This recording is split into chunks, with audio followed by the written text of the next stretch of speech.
to figure out if you're ready to meet in person. And we're asking for responses by May 21st. So you got something in your email about this today that has that survey on it, as well as the last newsletter.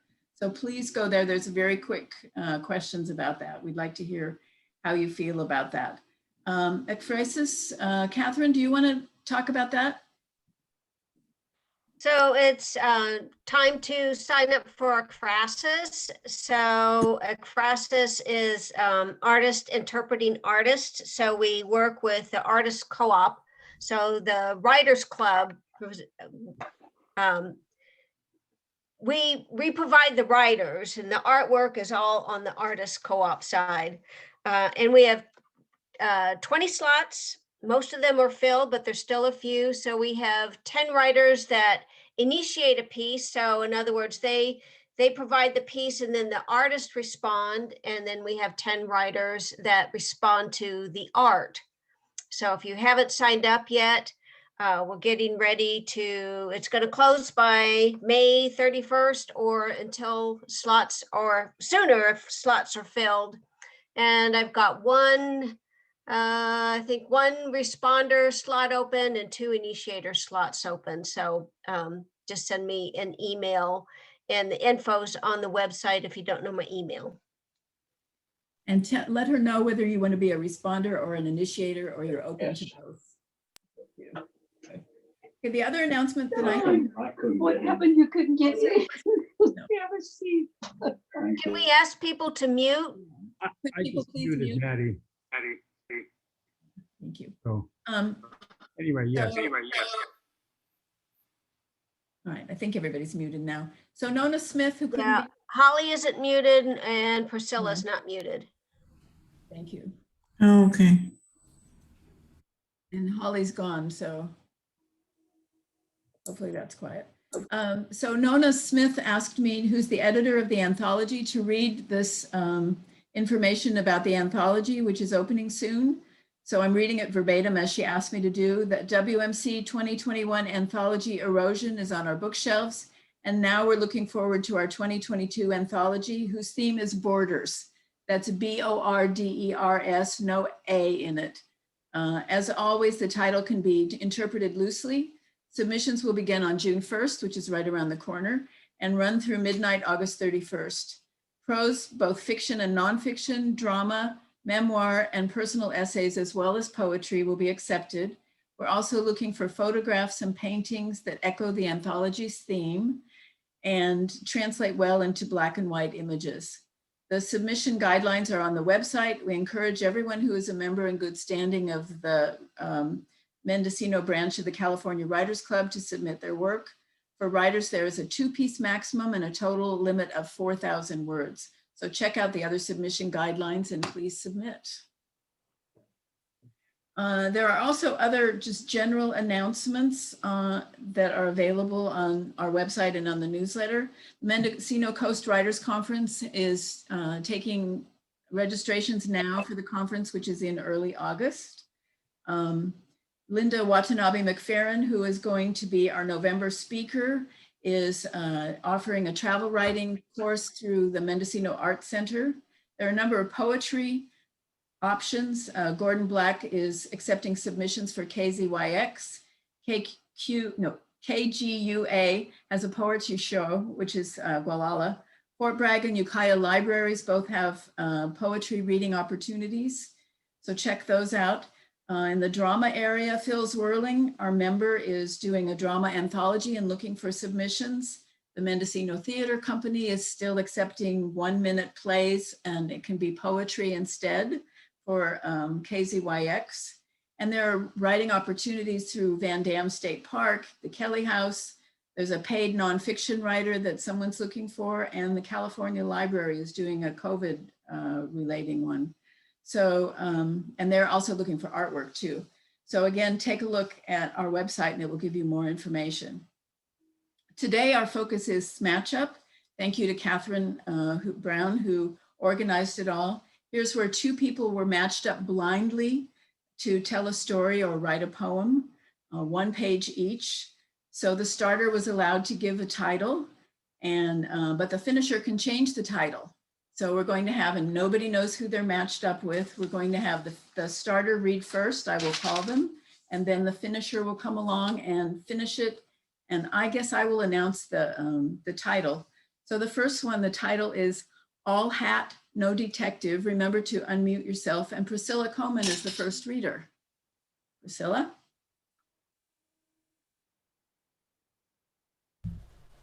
Remember to unmute. Okay, can you hear me? Yep.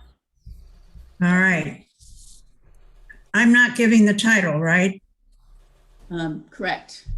The title that was chosen is All Hat, No Detective.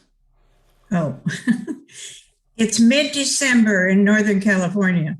Our flowering plum trees will bloom in the spring. Huge redwood trees in the center of our cul-de-sac sway back and forth perilously in the wind like a pendulum on a giant grandfather clock. Last night was Christmas Eve, but no one was celebrating. Our street was quiet as a funeral parlor without the relatives or without the corpse. Perhaps the man who brings home a bottle of vodka in a brown paper bag is having a drink alone. The resident down the street is at home with a serious cold. The man on the corner has Alzheimer's and sometimes goes for a long walk. Someone who recognizes him brings him home. He's not violent, he's peaceful and friendly. A woman around the corner is entertaining her boyfriend while her husband is out drinking with his buddies. Everyone knows because the friend's truck is in the driveway, as discreet as a horn blaring from the top of the Empire State Building. This affair has been going on for months. I watch out my picture window like a neighborhood spy. I read a lot of mysteries, Simenon and Agatha Christie and John Banville. I always wanted to be a PI, but instead I just read about them. Last night it was pouring rain, spattering the windows and causing us to shelter in the garage. Our son Charlie came over with his 2 kids to exchange presents.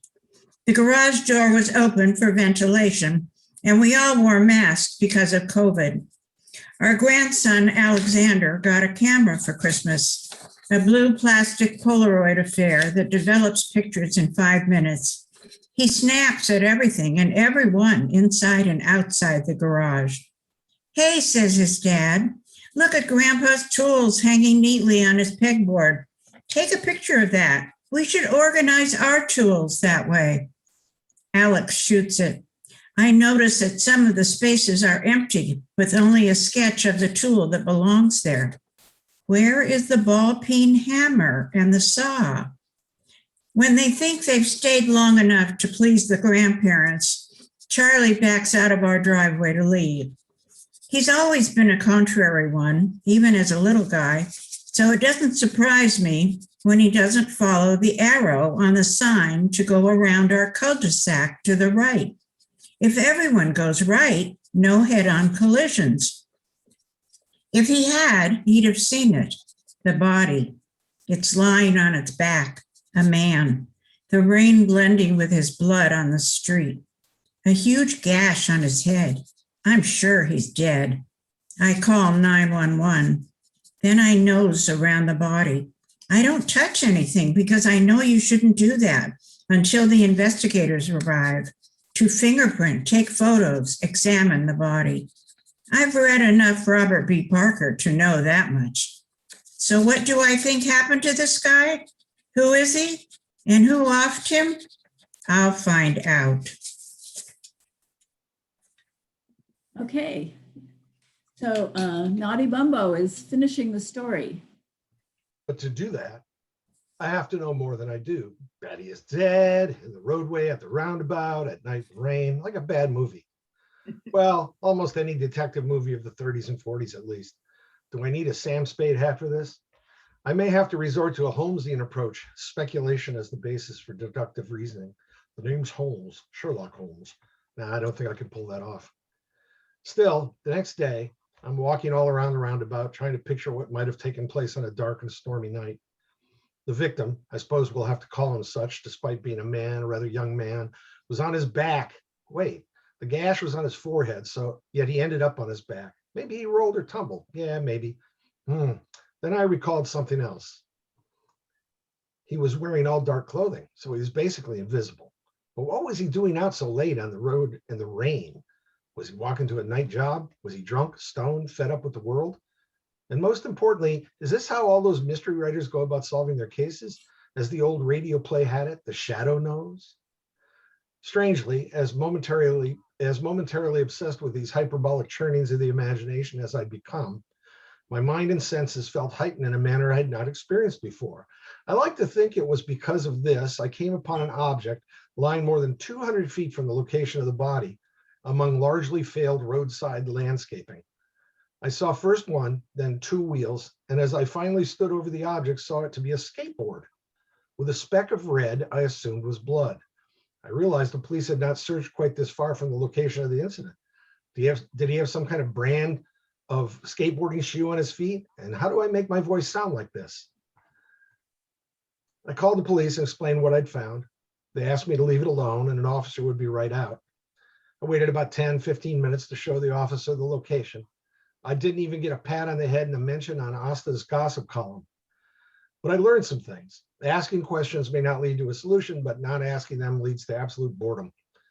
I tend to lose my keys at least once a day, but now I can figure out who to blame. Me. I don't recommend skateboarding in the rain. Yet this young man likely was happy in his pursuit of the perfect ride. So who's to say he was foolish? Maybe this was how he had envisioned his life, brief but free and airborne to the very end. Or maybe he was, I need to stop worrying about how others around us lead their lives. They have their own story to tell, their own hells to escape. I have enough on my plate. Worrying about the kids and grandkids, worrying about the planet, our health, the insanity of our country, doing rain dances to end the drought. That's a heavy load for an old man. Now, where in the hell did that ball-peen hammer and saw disappear to anyway? You see what a pandemic can do to an already wobbly mind? Glad I kept that old Hamburg. I think it's right over,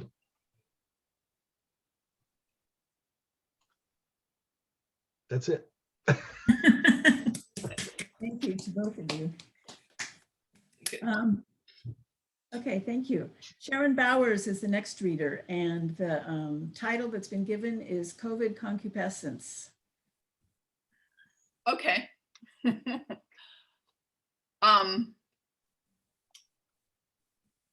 Unlike gifted writers who suck directly from their muse's generous tit, my stories spring from a defect in my character. It's not as if I planned to be a famous writer. It just happened. As a child, I habitually tagged behind other families in grocery stores rather than my own boring one.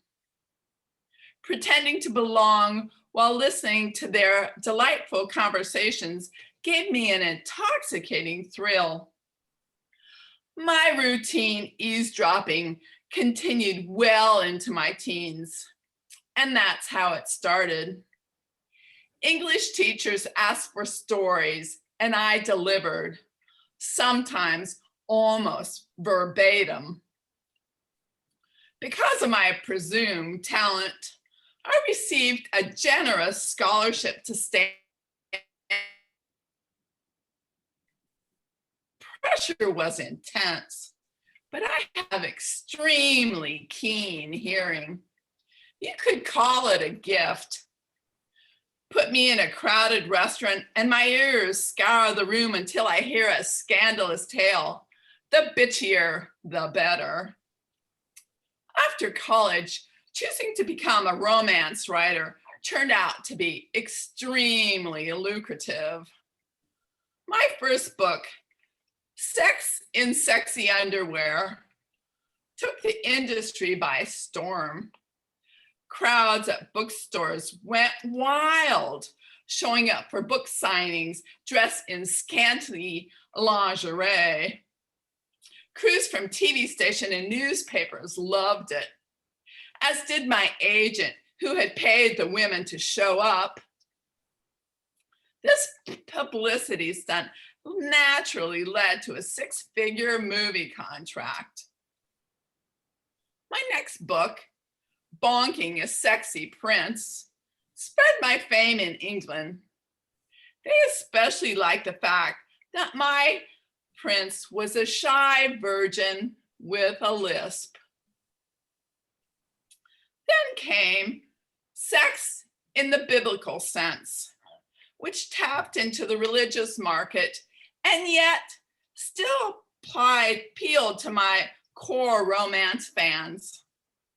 The book's genesis is really quite amusing.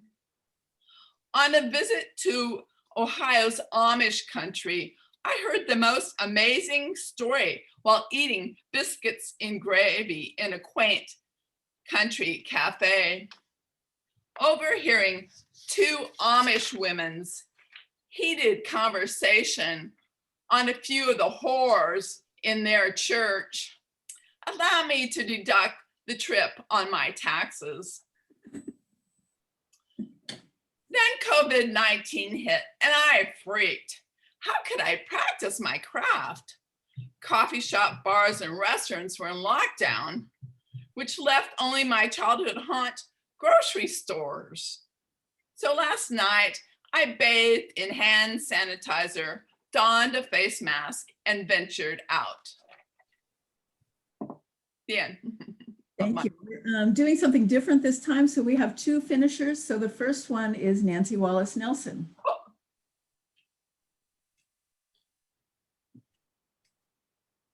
Nancy, you have to unmute. No, here we go. Here we go. COVID concupiscence, my ending. There are 3 markets in my town. I decided to tackle them alphabetically. Johnson's, the independent local market, is my first research site. I cannot believe my luck.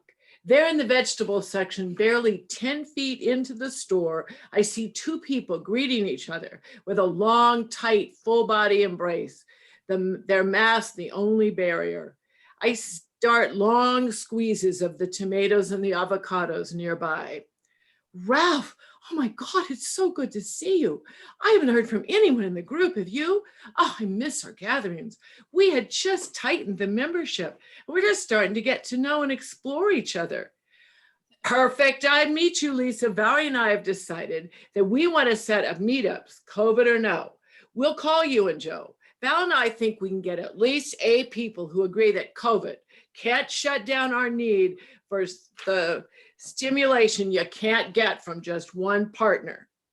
Oh, can't wait, Ralph, said the skinny blonde as she hugs him closely once more. With that one bingo that I can develop into many themes, I relax and cruise Johnson's, just looking for other conversations, but I hear no good ones. So I decide to move on to Mother Earth. Yes, you guessed it, our local health store. Smaller and way less private, so gossip is more available there.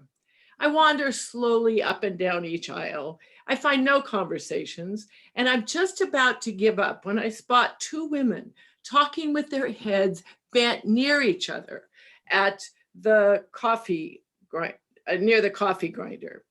The noise of mincing coffee makes it harder to hear them, but I've got good ears, so I lean in, very interested in all the bean choices near them. How are you doing, man? Is it true that Alice has left for San Francisco to go back to her old hippie boyfriend? Yeah, Mikey came up to our place last month, invited by Her Highness, unbeknownst to me. Felt like they thought we set up a threesome, but when I made it clear that wasn't gonna happen, Miss A headed for his bed. I said, no, girl, you make your choice right now, hetero or female flesh. Alice travels so light. She can be gone in an hour, and she was. Sex was great, but not worth the cost. So men, would you hang out with Ma this evening in spite of this COVID crap? You know I've had the lust for you for years. I knew you were in trouble with Alice the minute you brought her up here from that San Francisco party.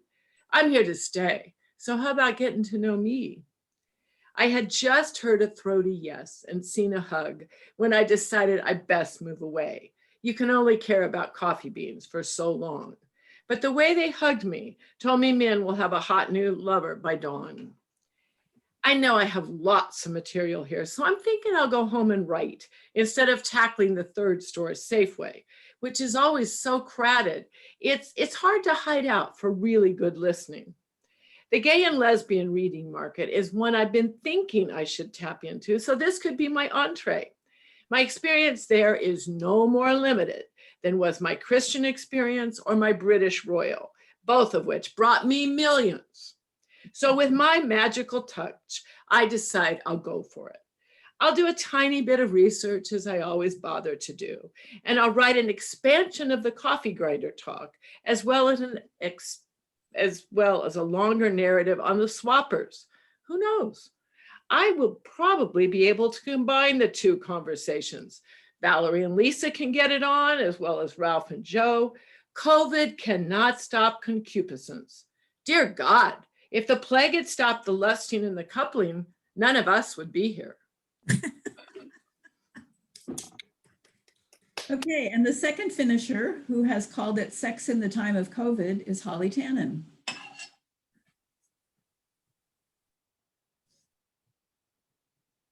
Oh, unmute. Holly, you have to unmute. Okay, how is that? That's Can you better. hear me? Yes. Okay. Sign outside harvest. Please shop with the least amount possible in your party. Gone were the couples arguing over which eggs to buy.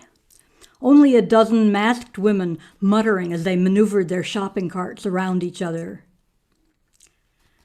Sex in the time of COVID? Nobody's gotten laid in 8 months. I'm washed up. A paunchy middle-aged man with nothing to plagiarize. Next morning, after bumbling through my yoga routine, I decided to haunt the Hall Road. Boys on bicycles zoomed past, spewing aerosol particles, as frumpy women walking their yapper dogs chattered about gardening and grandchildren. I positioned myself behind a woman with long white hair braided around her head. She wore a quilted lavender coat embroidered with peacocks and mushrooms, steadying herself on a dragon-headed mahogany cane. Beside her strode a slender young man in a lime green down jacket, faded orange jeans, sandals, and brightly colored mismatched socks. "Do you look at porn?" he asked her. "Not anymore. I was getting invites to sex parties." "She's old enough to be his grandmother." "Gonna go?" It wasn't a real party. Everyone at home staring at a GIF with their hand down their pants. I don't think they realized I was a woman. When I was 13, I watched porn 4 or 5 hours a day until I was old enough to go looking for men. Bingo! What was that like? Scary, till I realized they were more scared than I was. Then I met Jeremy. The LGBTQ crowd will go apeshit. Have you ever made love on mushrooms? City lights, Castro books. With my first boyfriend, Berkeley, maybe 1964, we melted onto the couch and lay with our arms around each other like an old Midwest farm couple.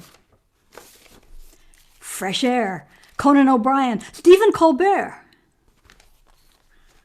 I'd like to try fucking on acid. With Jeremy? Warner Brothers, Universal, probably not Disney. It's hard getting him off the computer. I may have to find someone else. He's okay with that? Thomas Brody Sangster, Meryl Streep. It's only sex. The wind shook the branches of the eucalyptus trees. Pollen season. I sneezed. The old lady whipped round and saw me turn and run.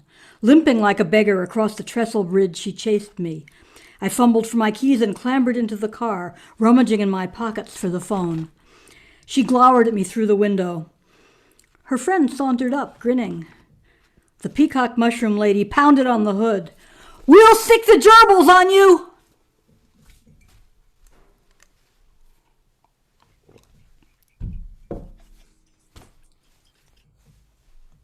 Thank you to all three of you.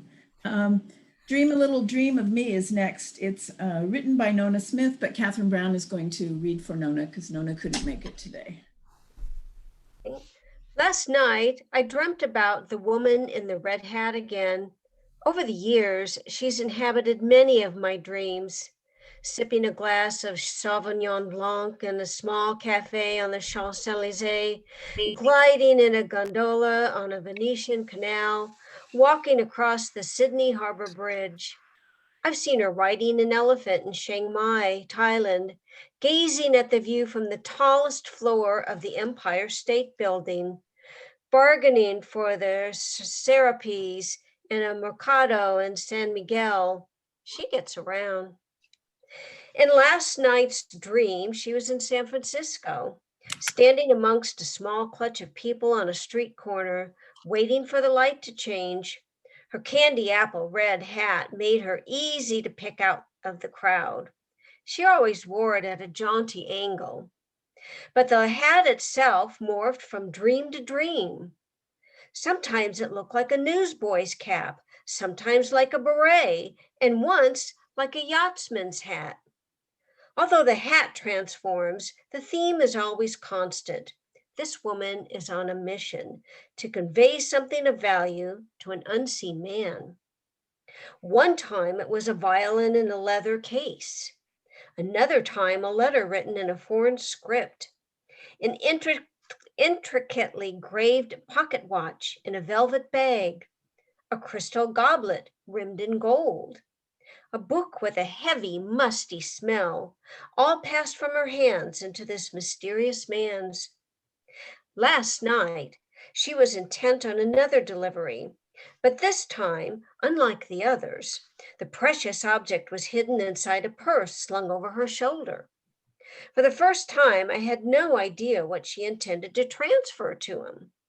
Taking purposeful, confident steps, she made her way down the street until she reached an ornately decorated building sandwiched between two modern skyscrapers.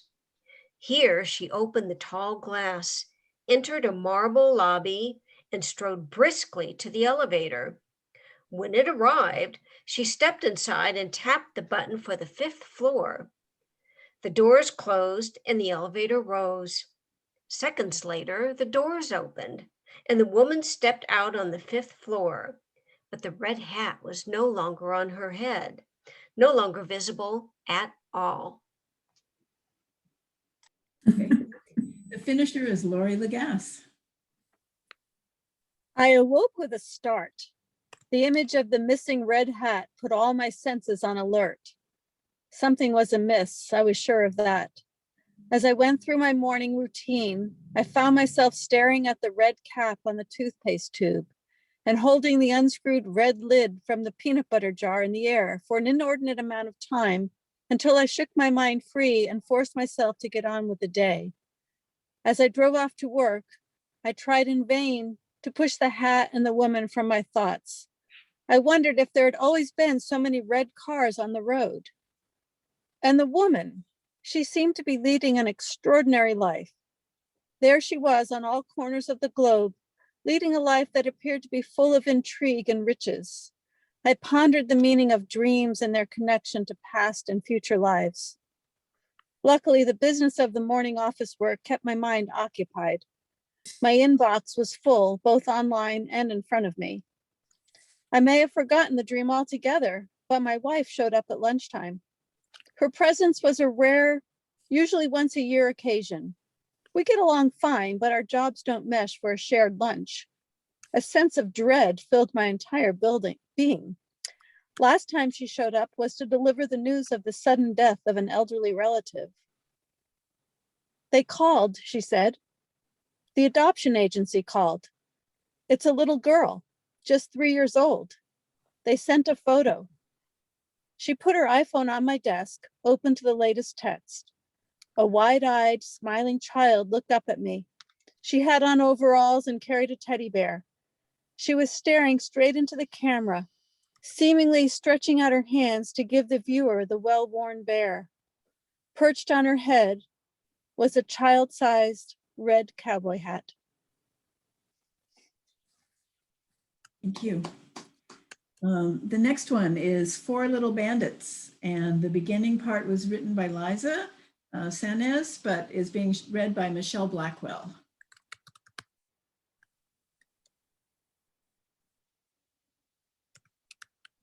Sorry about that. Let's see. Okay, so Liza asked me to do this morning, and I haven't really practiced it, so I apologize if I'm making mistakes. Only 4 feet 8 inches, weighing less than 100 pounds, only 11 years old. This little man knew exactly what to do. He jumped into the motorboat that was quickly filling up with rainwater. Thinking fast, he found his sea legs, steadied himself, grabbed the gas can, and filled the motor. A loud crash of thunder rang in his ear. He stopped and slowly put down the can. Looking up towards the sky, he began counting. 1, 1,000, 2, 1,000, 3, 1,000, boom.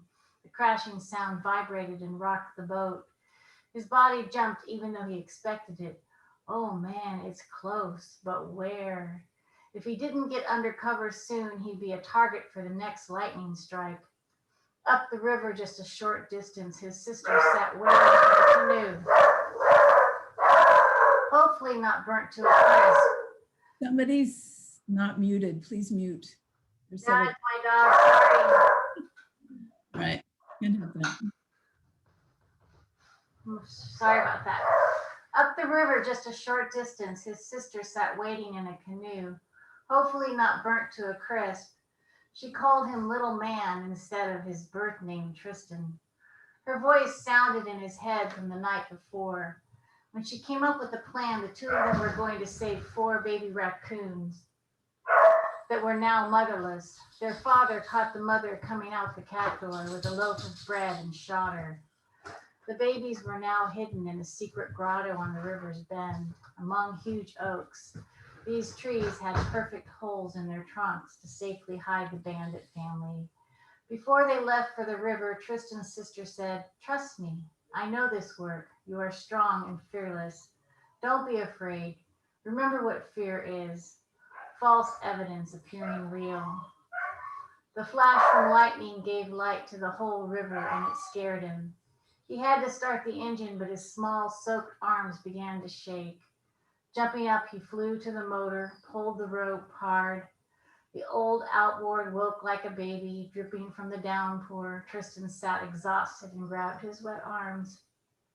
Bending over, he placed his head on knees, praying. While squeezing his shoulders and eyes shut, he listened. The old motor hummed smoothly. Well, this is long. Tristan's body began to relax. The little man began to focus on the task ahead of him. "The force behind you is larger than the task in front of you," he whispered to himself.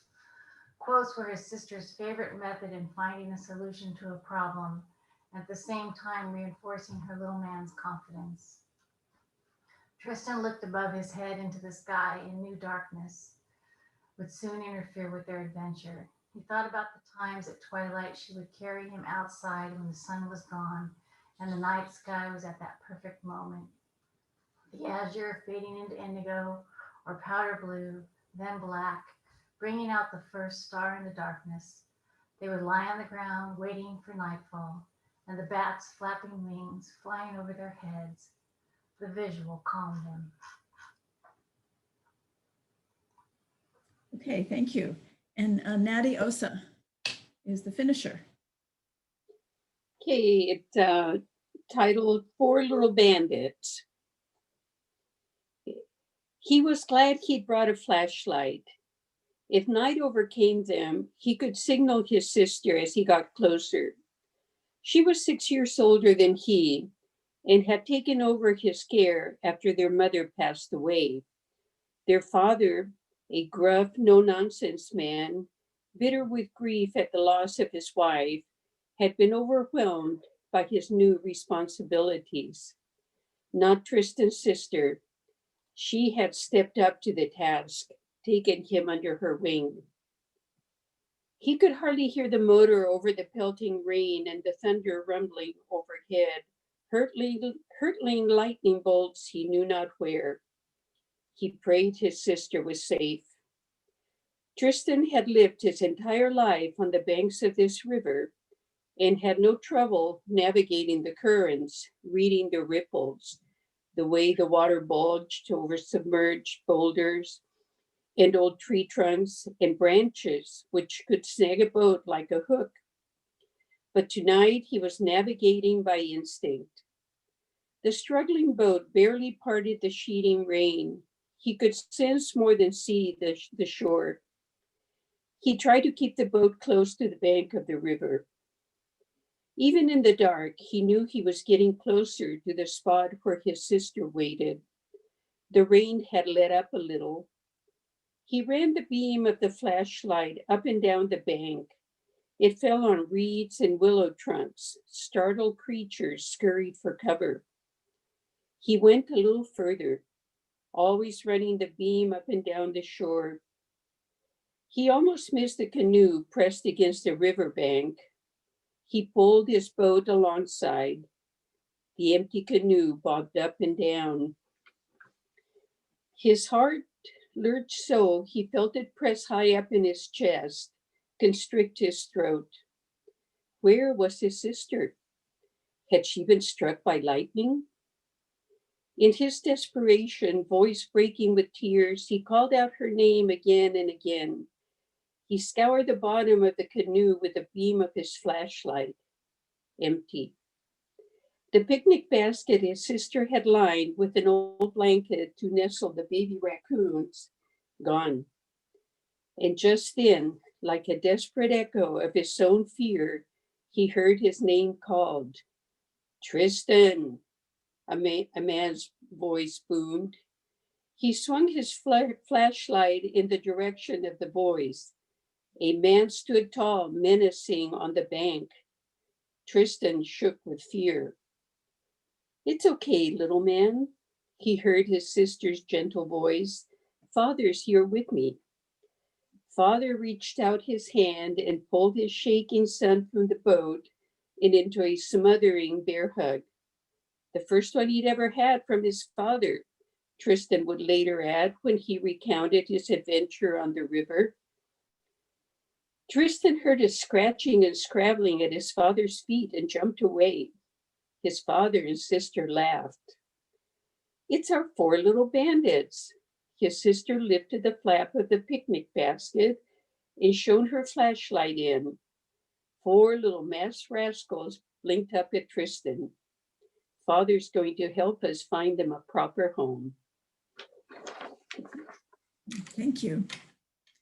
Thank you both. The next one is Good Neighbors, which is less Cizik, but Norma Watkins is going to read for him. So Norma. Les is at a woodturners meeting today. I never suspected this might be my last night. My phone rang a little after midnight. I had only just gotten to sleep. My nervous neighbor, Hyacinth Coopersmith's voice. Hyacinth's sister, Begonia, had been killed in a car crash more than a year before, but Hyacinth was never able to accept the death. She went into crazy thinking, saying that her sister hadn't really died in the crash and would show up one day or leave a message or find another way to make contact. As time passed, her delusions grew deeper. I tried to avoid contact. On the phone, Hyacinth sounded extremely upset and said there were funny noises in her house. She asked me to come over.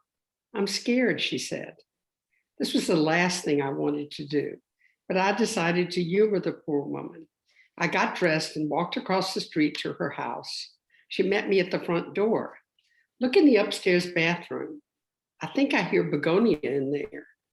I went through every room upstairs, calling out where I was, and in a loud voice, letting Hyacinth know everything looked fine. When I came back downstairs, she sat in the kitchen, holding a towel to her face. Everything is okay, Hyacinth. She looked at me over the towel and shook her head slightly. Please go look in the den. I'm afraid to. I checked out the den, a small dark room her former husband used as an office. Returning to the kitchen, I found her a little calmer. Maybe I could go back to my house now and get some sleep. I hope to hear her say thanks for coming over and all is well. What I heard instead was the click of a doorknob. I turned toward the sound. The door to the garage opened slowly. Okay, thank you. Robin Koski is the finisher. The black muzzle of Bruno, Begonia, and her husband Stan's pit bull mix appeared, and he bounded into the kitchen and nuzzled into Hyacinth's crotch. Laughing, she pushed him away. Bruno, sit. He obeyed with a whimper and looked over at me. Hey there, Bruno, I said. I reached down and scratched his head. He licked my hand. I knew Bruno from the times Hyacinth dog sat for Stan. He was, as always is said about pits, scary, but a big sweetie. Stan's out of town. I'm babysitting. Hyacinth went to the cupboard and brought Bruno a pig's ear. That's a new trick he's learned, opening doors. He's so smart. Well, looks like you've got a great guard for any further intrusions. I leave you in good company. On my way down her front path, I stopped. Wait a minute. What was Bruno doing in the garage? I headed over to the side door of the garage and peered into the window, barely catching a gleam from the kitchen light as the door was pulled closed. I headed back home.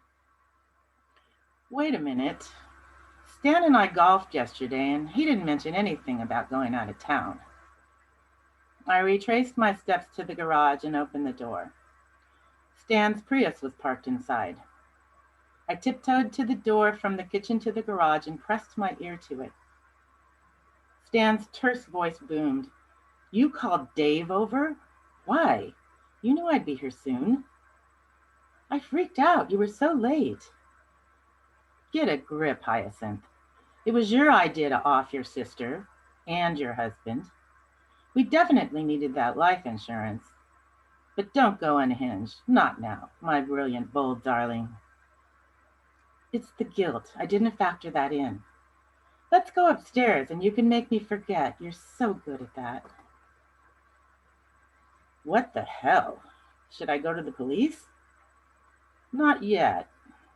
I opened the door to the kitchen and entered to find Stan and Hyacinth standing toe to toe, their heads swiveling towards me. Dave, Hyacinth's cheeks flushed. Stan came to help allay my fears. I think I left my keys, I said, patting my pockets. Oh, here they are.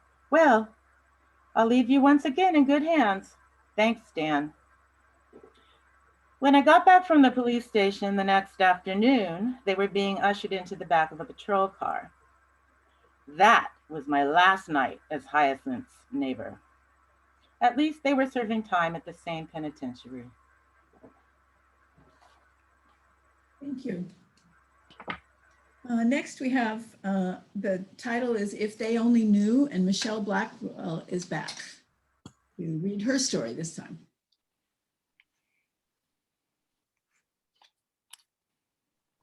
Last night, I stood in the back of a dingy stadium. The shadows lit by torches illuminated a crowd of restless spectators dressed in dark clothes of coarse fiber. The guards dragged a skeleton onto the field while jeers and whoops filled the air. I could see the bleached ribs of some giant's soul and hear the chains rattle as the remains were moved to the center. A stillness came over the assembly as the drapes at the far end parted and a tall, thin priestess entered. She was dressed in flowing cloth. Her face was long and thin, but her eyes shone bright with the fierce color of fire. The priestess moved silently towards the skeleton, her head held high and alert to movements in the stands. Reaching the carcass, she crawled to the top, her hands gently caressing the bones, her fingers long, bulbous at the ends and radiant green. Her tongue, black and extended, licked the bones before she raised her hand to still the murmurs from the crowd. My focus turned to a tall man with groomed blonde hair and beard. He stepped from his mid-century home's deck onto the driveway. His suit was finely cut and stretched tight across his sculpted chest. The clear night sky shone with shooting stars as he pressed a small button in his right hand, and a luxury sedan came to life. The man drove along winding roads, the ocean brilliant with luminescent waves crashing alongside, the moon rising and the sound of an owl screeching in the night. The sedan's lights pierced the dim when it entered the stadium. The priestess dismounted the carcass and turned to face the two beams. Okay, thank you. The finisher is Susan Fisher.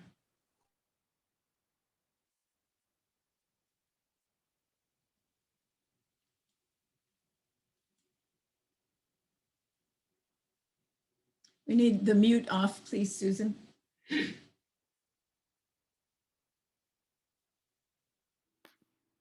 Great. Start again here. Danny, I found this last night. Did you write it for your English class? The young man looked down and tries to avoid his mother's stern gaze. Yes, give it to me. I have to finish it and turn it in tomorrow. You know you can't write a story where a first-person narrator observes two different people in two different locales in the same time frame. They might figure out what we are. Don't be silly, Mom.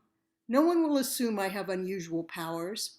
My teacher will just think that's normal in a horror story. Lots of kids write fantastical stuff.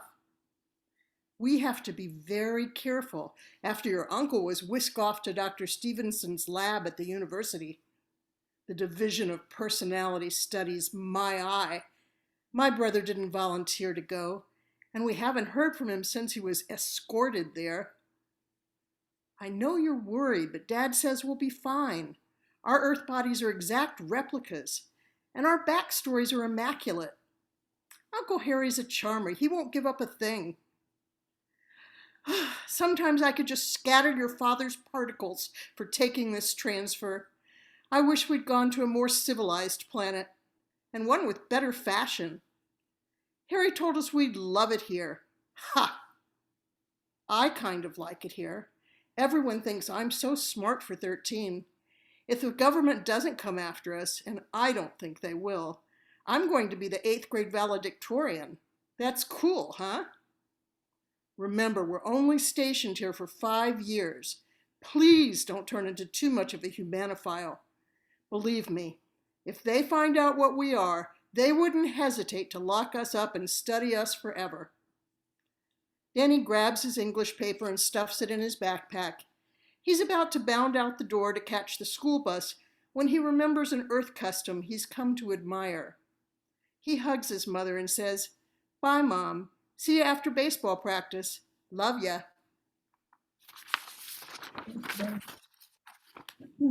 The next speaker, the title is Laundered Money, and the first reader is My Quinn.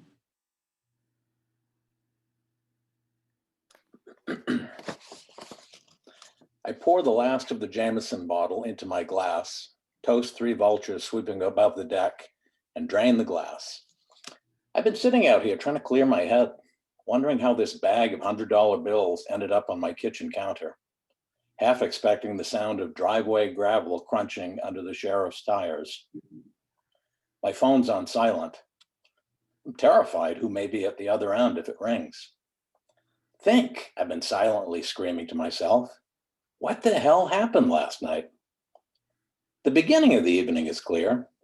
After a solid year of COVID isolation and paranoia, and with that second dose of Pfizer in my left arm, I was going out to celebrate St. Patrick's Day properly. The pub was sleepy when I arrived, a scattering of familiar masked faces underneath the tent as I sat down. I ordered fish and chips. It's a good greasy base for the beer, and I chatted with Monica, the shift manager, as she cleared the table next to me. She loathed St. Paddy's Day, said it was amateur hours for the tourists. I hadn't been with anyone since my husband ran off with his receptionist 2 years ago. Pretty dismal times, but lately I've been feeling more hopeful. I felt a tap on my shoulder and looked up to find a handsome man who seemed to have come out of nowhere. Luck of the Irish might be real after all, I thought to myself.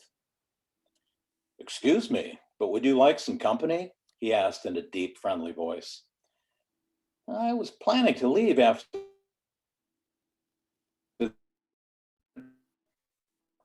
Happy Patty's Day," he said as he sat down. "My name is Julius.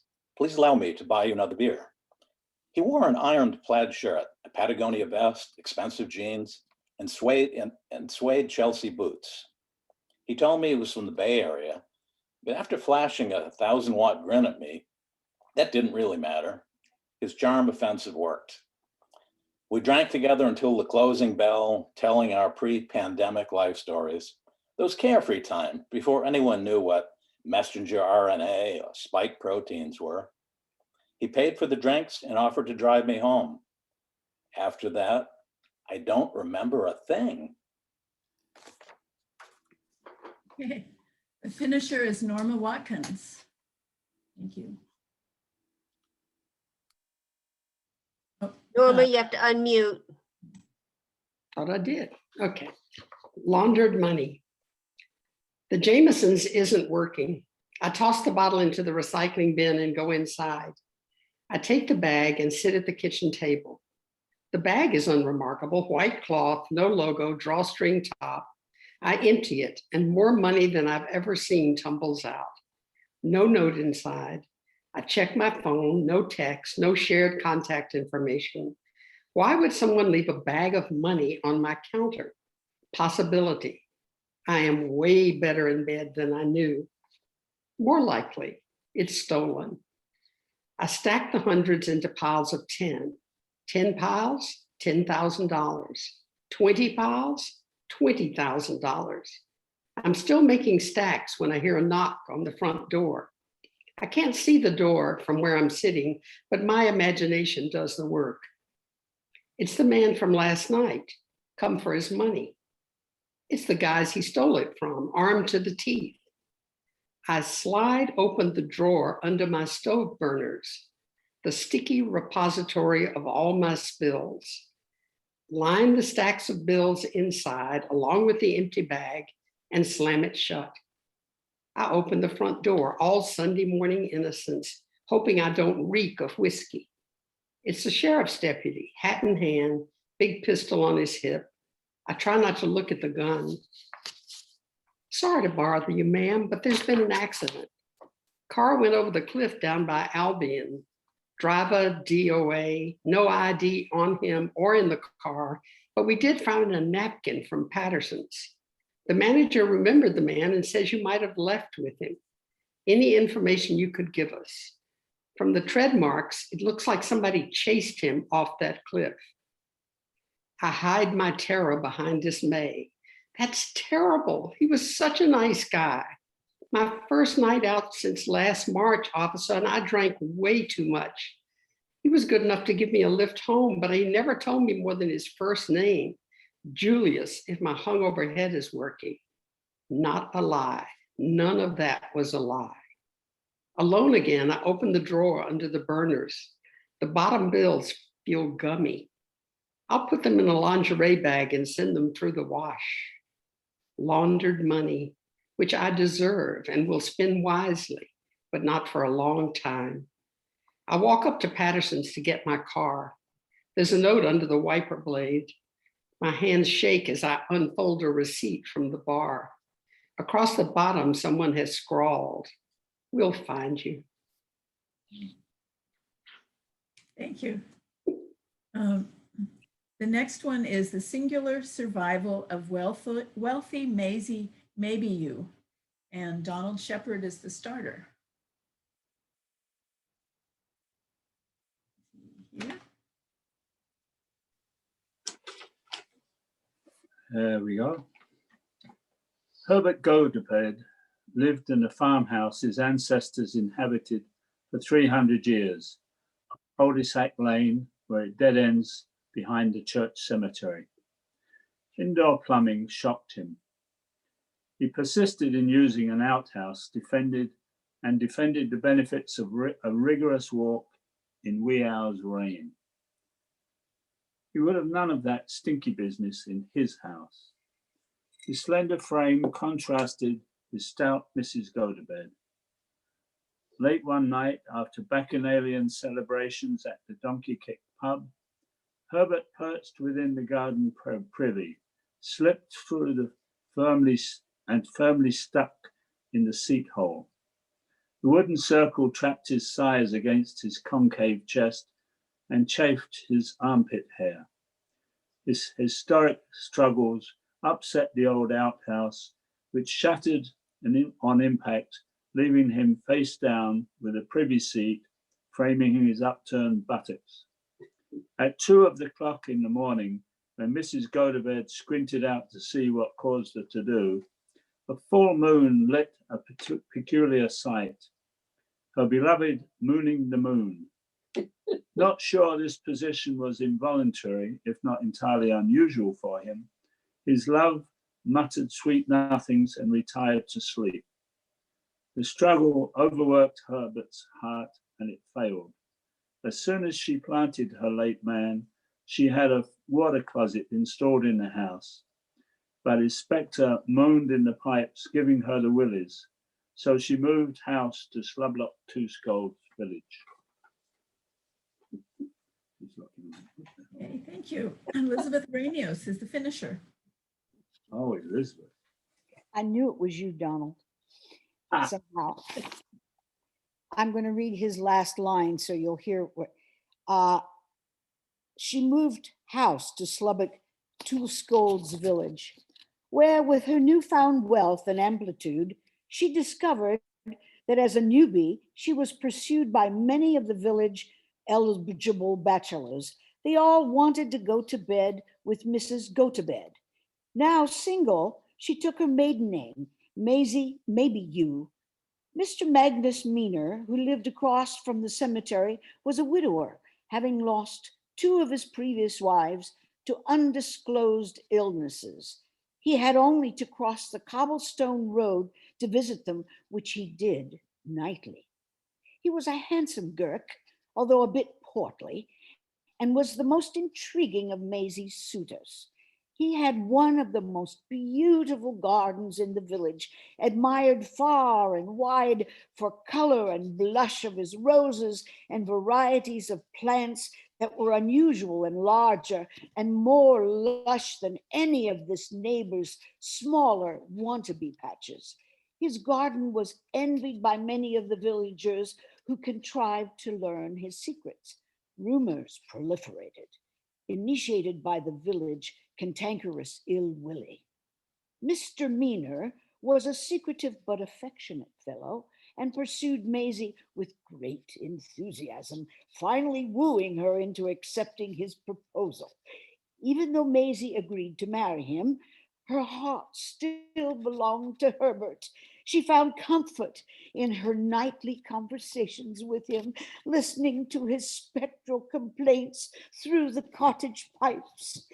Being a curious soul, well, nosy is more like it, she was determined to find out Magnus's secret to growing his roses. One night, at the 1 of the clock, when Magnus was snoring, Maisie tiptoed out to the garden. Kneeling in the dirt, she dug beneath the first rose bush, only to discover a toe attached to the root. She hastily dug under the Shetland mouse ear and the ribwort plantain and the yellow rattle. All had fingers and toes attached to the roots. Realizing that her life was in precarious balance, she informed the village constable, who sympathized, but claimed that Mr. Meaner couldn't be indicted for a felony as his wives were already dead. He could only be arrested on a misdemeanor, which meant no prison sentence for Mr. Meaner. That evening, as Maisie was serving Magnus his stovey tatty, he suddenly clutched at his puddly middle, foamed at the mouth, and died. He was buried in the cemetery next to his 2 former wives. Maisie continued to abide in the wee cottage, talking to Herbert through the pipes and making weekly visits to her departed Magnus. Over the years, her notoriety and fame grew as a gardener, and people came from far and wide over the Shire to admire her extraordinary roses. Okay, next to Glimpse. The starter is Windflower. In the shadows, we find the light, the stories we need to tell of the dark depths of the ocean, species shimmering from within, flashing, sparkling, glowing of fireflies, illuminators of night, guiding lanterns as we walk through fields waist high on a moonless night. Karen Uphoff continues as the finisher. Until blinded by daybreak's pomp of flaming color, a distraction from the scattered gloam of hushed blue slices of truth, dense packages of understanding, speechless and pure, so neatly tucked away from light's glare as moth wings under bark or crickets nestled into secret damp places. The shadows of those we've loved and lost are worn on bright faces. Look, behind the feathered leaves of yarrow, a pool of shade, a glimpse of alchemical reduction, all the light we cannot see, a distillation of the light we are. Thank you.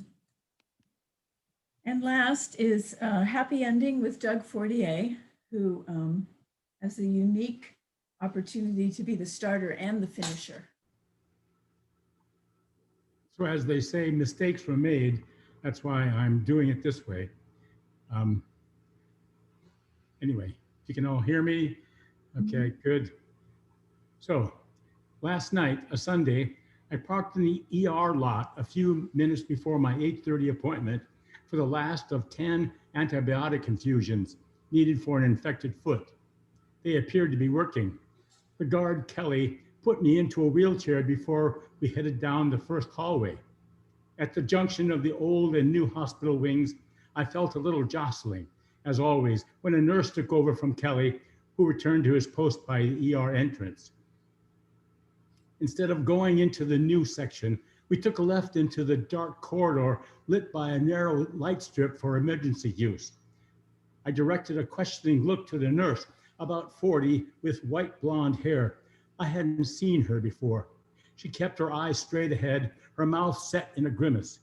The temperature dropped considerably as we passed unused nurses' stations.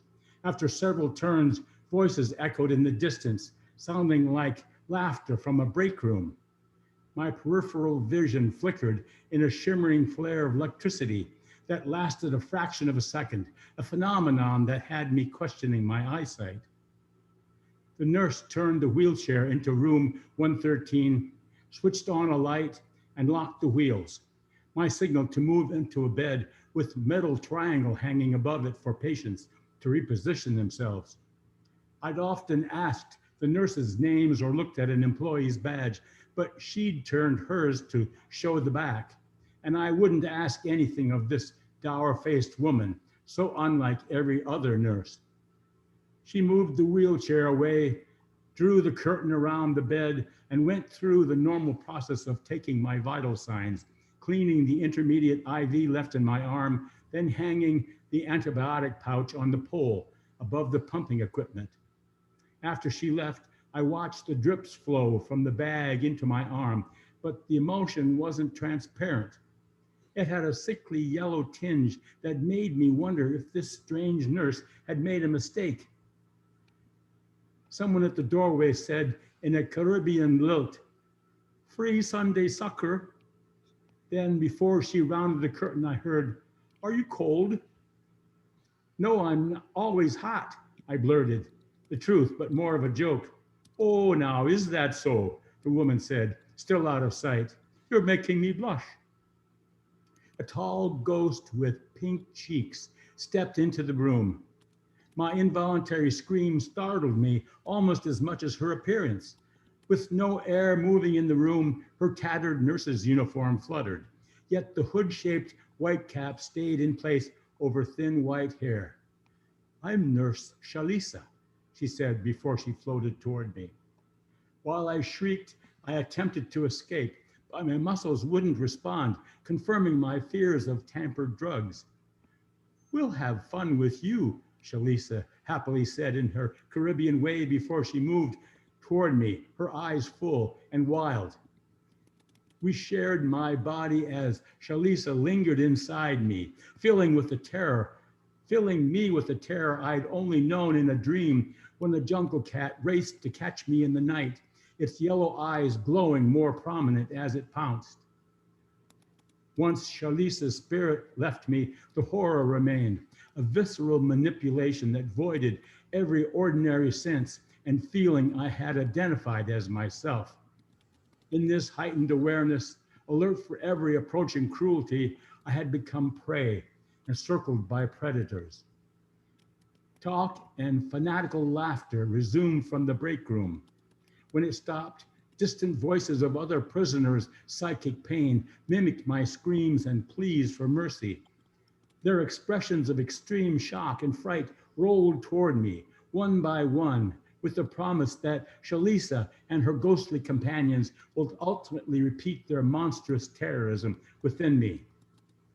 Near dawn, after endless rounds of the torments I shared with other captives, a ghostly young girl in a red dress appeared at the edge of my bed, holding the hand of a sickly and transparent doctor. "They've pushed your car into the ocean," she said. "You'll be here a while. Sleep now." The moment she touched me, I knew I would never make it out alive, and I slept. Darkness had fallen by the time I woke from the maddening nightmares that had seeped into my hypnotic slumber. A new and darker yellow bag had replaced the previous potion. Its grip held me tighter. In addition to unresponsive limbs, I could not move my neck to look around, only my eyes. Would I cycle through this madness forever? Was there no escape? At first, I could think of no escape until the fantasy of hope dawned in the heavy metal triangle for helping a patient move. A short, thick chain held it to a sturdy support that angled up from the back of the bed. Yet I would need to be free of the chemical restraints that imprisoned me. My hope vaporized in the surrounding air. Again, I waited, my flesh restrained while dread of the coming night's psychic agonies built upon themselves. The unrestrained shrieks and squeals followed the outbursts from the break room. With each victim, I relived the jungle cat's yellow eyes expanding as it pounced, replaced by Shalisa's lunge into me and the formidable tyranny inflicted upon my soul. I weakened with each assault during the night, and by dawn, my psyche had withered to fit the dried husk of the man who'd entered the ward so long ago. The promise of daylight brought a welcome respite from my suffering, and I slept. Thirst woke me as dusk had completed the passage from day to night. I could turn my head to check the bag and move my arms, but not my legs. I discovered the explanation of my newfound abilities in the empty plastic container hung above me. Was this a mistake? Did Shalisa want to give me hope so that she could delight in its destruction? I had no answer, but I knew that frightful nurse who likely replenished the reservoir could return at any moment.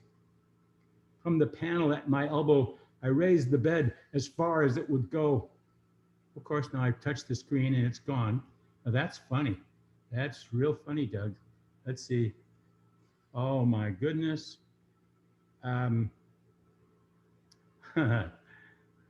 Okay, no, wait, I got it back. I got it. Sorry, that's so weird. We were doing so well too. Okay. Thirst woke me as dusk had completed the passage from day to night. I could turn my head to check the bag and move my arms, but not my legs. I discovered the explanation of my newfound abilities in the empty plastic container hung above me. Was this a mistake? Did Shalisa want to give me hope so that she could delight in its destruction? I had no answer, but I knew that the frightful nurse who likely replenished the reservoir could return at any moment. From the panel at my elbow, I raised the bed as far as it would go, then tilted the back to put me in a sitting position. From there, I could barely push the metal triangle from its holder and move out of its way as it fell. My breath came in excited exchanges as I thrust my head through the triangle, a tight fit. I reached into my soul to question if I wanted to repeat the past 2 nights forever or deliver myself from Shalisa's dominion. Without hesitation, I lowered the back of my bed and kept the tip of my finger on the button to move the bed to its lowest position until the controls were out of reach. In the V of the triangle, my neck stretched above my hanging body. I felt good that this would all be over soon, even as a tear rolled from my eye to fall through the air. Before I lost consciousness, Shalisa entered the room with one of her acolytes. Since I'd always been at the end of her otherworldly assaults, she must have sensed something amiss. She said, "I guess he didn't want to wait for his happy ending." And if there's any confusion in the title or the last line, ask a friend about sleazy massage parlors. And that's it. Thank you. Thank you to everyone. Applause for everyone. And you know, so I'm going to say there are more SmatchUp stories on the website. You want to see some past ones, and these will eventually, I believe, Doug, yes, correct, appear on the website also. So you can have a second read through and a second look at them. Thank you all for coming. Thank you. I'm wondering where all the poets have gone. I was wondering it too. Okay. I think the 2 of you have done it every several years in a row. We have, and there've been a few. Elizabeth went over to the short story side, and Donald's on the short story side this time. No, I responded it was an odd poem. It's a prose poem. This was not a poem. Am I right, Donald? Or did you leave? I'm assuming it was a prose poem because I responded as a prose poem, right, Don? He's got a thumbs up. Yeah. Oh, okay. Well, but that was clarification. But I really agree. I want more. I want our poets. You're gonna have to start recruiting poets. Exactly. Yeah. Yes. Well, if I'd known you'd wanted them that badly, I would have jumped right in. But well, good. So, all right. Thank you to everybody. We'll see. Poets should wait, Susan. The poets should go to the website and call Gordon Black. He's going to be having a poetry slam, and the deadline is the 23rd of May. So, and he's calling on all poets to come forth. And then your poetry will be read on KZYX sometime in June. Yeah. Thank and you. there are many other issues for poets on the website also. So maybe I will. All right. Thank you. See you all next month. Thank you. Thank you. Bye-bye. Thank you. Bye-bye. Be safe.